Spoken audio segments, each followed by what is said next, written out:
உடனே அது ஆப்போசிட் டிக்ஷனரியில் போயிட்டு சர்ச் பண்ணிட்டு அதுக்கான ரூட் வேர்டு எடுத்துட்டு வந்துடும். ஃபர்ஸ்ட் ரூட் வேர்டு கண்டுபிடிச்சிட்டு இப்போ ஹாப்பினஸ் அதோட ரூட் வேர்டு வந்து ஹாப்பி.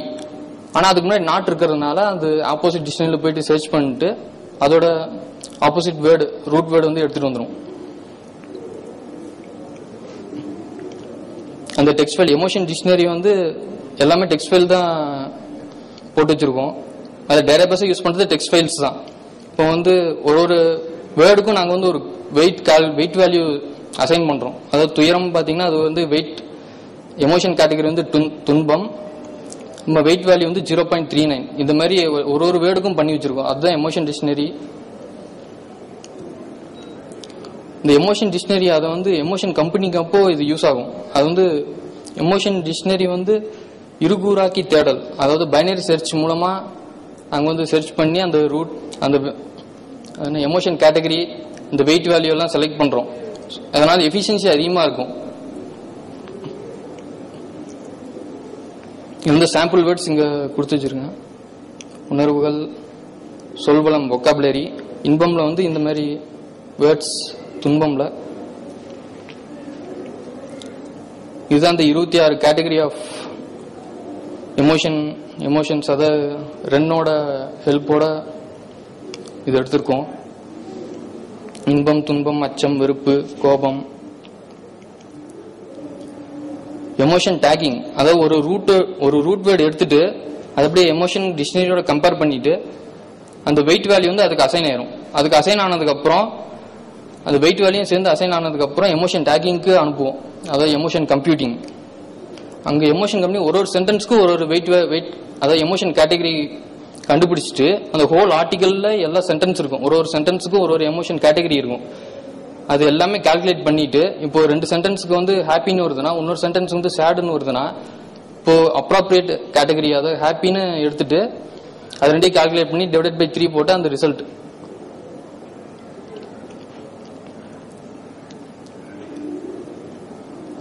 நாங்கள் வந்து 4 ஆர்டிகல் செக் பண்ணதுல தமிழுக்கு கைமுறை மேனுவலா செக் பண்ணதுல இந்த பகை மென்பொருள் அதான் நாங்கள் யூஸ் பண்ண சாஃப்ட்வேர்ல இந்த ரிசல்ட் வந்து இருக்கு. இந்த ரிசல்ட் வந்து எடுத்துனே வராது. அதாவது கீப் ஆன் ரிஃபைன் பண்ணிட்டு அதாவது ஃபர்ஸ்ட் ஒரு ஆர்டிகல் சப்மிட் பண்ணிட்டு அதுல ஒரு ரிசல்ட் கிடைக்கும். அடுத்து வேற ஆர்டிகல் சப்மிட் பண்ணும்போது வேற மாதிரி ரிசல்ட் வரும். மறுபடியும் அந்த வெயிட் வேல்யூஸ் சேஞ்ச் பண்ணி இப்போதைக்கு ஒரு இங்கிலீஷ்ல ஒரு 15 ஆர்டிகல்ஸ் செக் பண்ண நல்ல ரிசல்ட் வந்திருக்கு. அப்புறம் தமிழுக்கு ஒரு 5 ஆர்டிகல்ஸ் செக் பண்ணியிருக்கோம். அவுட்புட் இப்படி இந்த மாதிரி வந்துடும். அதாவது ஒரு பிளாக் ஆர்டிகல் எடுத்தீங்கன்னா ஒரு மினிமம் ஒரு 10 சென்டென்ஸ் இருந்தா எடுத்துக்கிற மாதிரி, ஒரு சிங்கிள் சென்டென்ஸ் எடுக்க முடியாது. இந்த சாம்பிள் ஸ்கிரீன்ஷாட்ஸ்.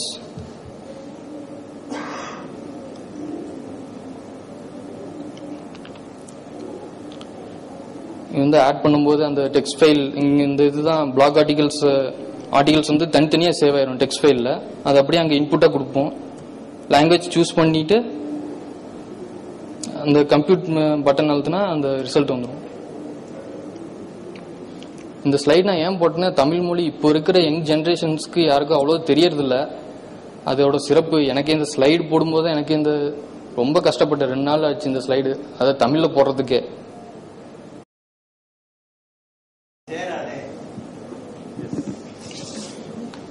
அதாவது இப்ப இருக்கிற யங் ஜெனரேஷன்ஸ் என்ன நினைக்கிறாங்கன்னா ஒரு நல்ல கம்பெனில பிளேஸ் ஆயிட்டு சரி நினைக்கிறோம்னா சீக்கிரமா ஒரு நல்ல கம்பெனில பிளேஸ் ஆயிட்டு யூஎஸ்ல போய் செட்டில் ஆகணும். அப்படிதான் நினைச்சிட்டு இருக்காங்க. நான் டிஃபரெண்ட். அதான் என்னோட உறவினர் ஒருத்தர் என்ன பண்றாருன்னா இப்போ அதாவது யங்கேஜ் பேரண்ட்ஸ் அவங்கெல்லாம் என்ன நினைக்கிறாங்கன்னா அவங்களோட குழந்தை வந்து இங்கிலீஷ் மட்டும்தான் கத்துக்கணும் அப்படிங்கிறதுக்காக தமிழ்நாட்டுக்கே ஷிஃப்ட் ஆயிடுறாங்க. இங்க இன்புட் சென்டென்ஸ்ல இன்புட் ஸ்பேஸ்ல நீங்க தெலுங்குல கொடுத்திருக்கீங்க. இங்க அவுட்புட் ஸ்பேஸ் பாத்தீங்கன்னா தமிழ்ல வந்திருக்கு. இது எப்படி ஒர்க் ஆகுதுன்னு டெமோ காட்டுறேன். ஃபர்ஸ்ட் நம்ம கொடுத்த டெக்ஸ்ட் வந்து டோக்கனைஸ் ஆகுங்க. அந்த டோக்கனைஸ்ல வந்து நாங்க ஒரு ஃபார்மேட் யூஸ் பண்றோம். அது SSF ஃபார்மேட். அந்த டோக்கனைஸ் டெக்ஸ்ட் வந்து மார்ஃபாலஜிக்கல் அனலைசருக்குள்ள போகுது. அங்க மார்ஃபாலஜிக்கல் அனலைசர் என்ன பண்ணுதுன்னா அது ரூட் வேர்ட் ஆகும். அதனோட lexical category, gender, number, person and case inflection and ஏதாவது இன்ஃப்ளெக்ஷன் இருந்தா அது வந்து உங்களுக்கு கொடுக்கும். ரெண்டாவது ஸ்டேஜ் வந்து பிஓஎஸ் டேகர். இங்க என்ன பண்ணுனா அந்த வேர்டோட டேகிங் கொடுக்கு கான்டெக்ஸ்ட் வைஸ், அதாவது மார்ஃபாலஜிக்கல் அனலைசர் கொடுத்த அவுட்புட் வச்சு அது அதாவது ஒரு வேர்டுக்கு 2-3 மீனிங் இருக்கலாம். ஃபார் எக்ஸாம்பிள் தமிழ்ல படின்னு எடுத்தா அது படி வந்து அதாவது ஸ்டெப்பாவும் இருக்கலாம், அதே சமயத்துல படி வந்து ரீடாவும் இருக்கலாம். அது வந்து வெர்ப் நவுன் டிசாம்பிகேஷன் பண்ணிக்கலாம். அதே மாதிரி சில வேர்டுக்கு நவுனா இருந்துகிட்டே நம்மளுக்கு அதை டிசாம்பிகேட் பண்ண முடியாது. இங்க இந்த பிஓஎஸ் டேகர் வந்து நம்மளுக்கு கரெக்டான டேக் கொடுக்கு. சங்கர்ங்கிறது வந்து அது சின்ன சின்ன பகுதிகளாக நம்மளுக்கு பிரிச்சு கொடுக்கு. அதாவது ஒரு சென்டென்ஸ் கொடுக்கும்போது அது வந்து என்பி சங்கா, விபி சங்கா, அப்படி நவுன் பிரேஸ், வெர்ப் பிரேஸ் அப்படிங்கிற மாதிரி சின்ன சின்ன சங்கா நம்மளுக்கு பிரிச்சு கொடுக்குங்க.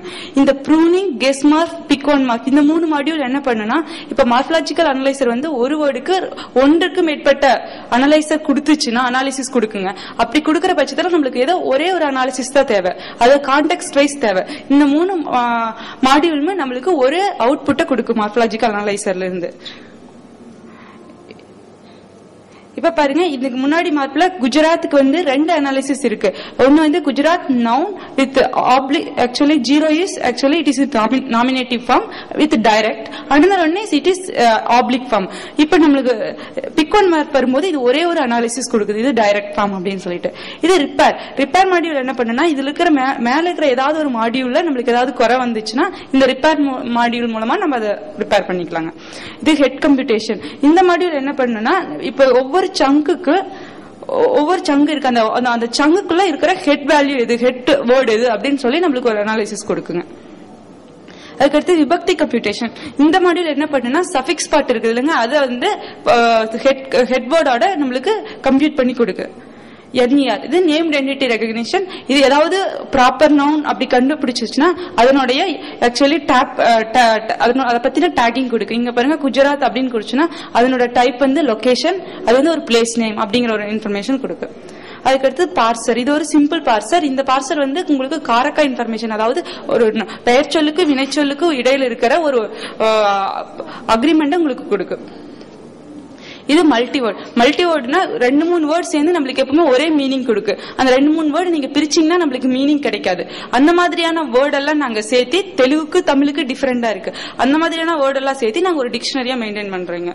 இது டிரான்ஸ்பர் கிராமர். அதாவது தெலுங்குல இருந்து தமிழுக்கு வரும்போது ரெண்டுமே திராவிடியன் லாங்குவேஜ் தான், ஆனா ஸ்ட்ரக்சர் வேற மாதிரி இருக்கு. இந்த மாதிரி கிராஸ் லிங்குவிஸ்டிக் இன்ஃபர்மேஷன் எல்லாம் நாங்க கலெக்ட் பண்ணி அதை வந்து ரூல்லா ஹேண்டிகிரேட் பண்ணி நாங்க கொடுக்கறோம். அதுக்கடுத்த மாடியூல் பாத்தீங்கன்னா லெக்சிக்கல் டிரான்ஸ்பர். இது வந்து சோர்ஸ் லாங்குவேஜ், டார்கெட் லாங்குவேஜ் ரெண்டுமே கனெக்ட் ஆகிற ஒரு மாடியூல். இங்க பாத்தீங்கன்னா தெலுங்குடைய அதனுடைய எக்ஸாக்ட் ஈக்குவலன்ட் வந்து இங்க கொடுத்திருப்பாங்க.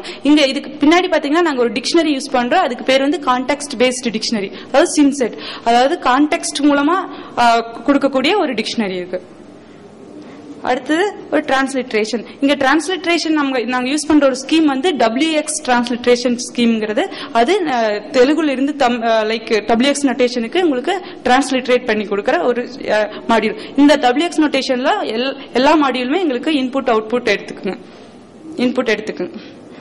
அக்ரிமெண்ட் ஃபியூச்சர் பாத்தீங்கன்னா இப்ப நான் தெலுங்குக்கு தமிழுக்கு அக்ரிமெண்ட் வந்து வேற மாதிரி இருக்கு. ஃபார் எக்ஸாம்பிள் அங்க வந்து அது வந்தது, அவள் வந்தால் நம்மளுக்கு சொல்லுவா. ஆனா அவங்க பாத்தீங்கன்னா அதி வச்சிந்தி, ஆமை வச்சிந்தி, அதுக்கு அந்த வச்சிந்திங்கிறது ரெண்டுக்குமே அக்ரிமெண்ட் ஆகுது. அதுக்கு ஆகுது, ஆமைக்கு. அதாவது அது வந்தது, அவள் வந்ததுன்னு நம்ம சொல்ல மாட்டோம், அவள் வந்தால் தான் சொல்லுவோம். அந்த மாதிரியான அக்ரிமெண்ட் ப்ராப்ளம்லாம் இருக்கிறத இந்த அக்ரிமெண்ட் ஃபீச்சர் நம்மளுக்கு சொல்லணும். அதுக்கடுத்து இன்டர்சங். இந்த மாடியூல் என்ன பண்ணுனா, ஒரு சங்குக்கு இன்னொரு சங்குக்கு, அதாவது ஒரு சங்குக்கு இன்னொரு சங்குக்கு இடையில ஏதாவது அக்ரிமெண்ட்